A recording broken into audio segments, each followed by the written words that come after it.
Kinsler had a couple good years in Milwaukee.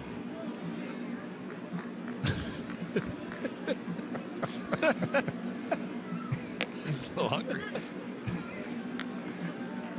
It is late. It is?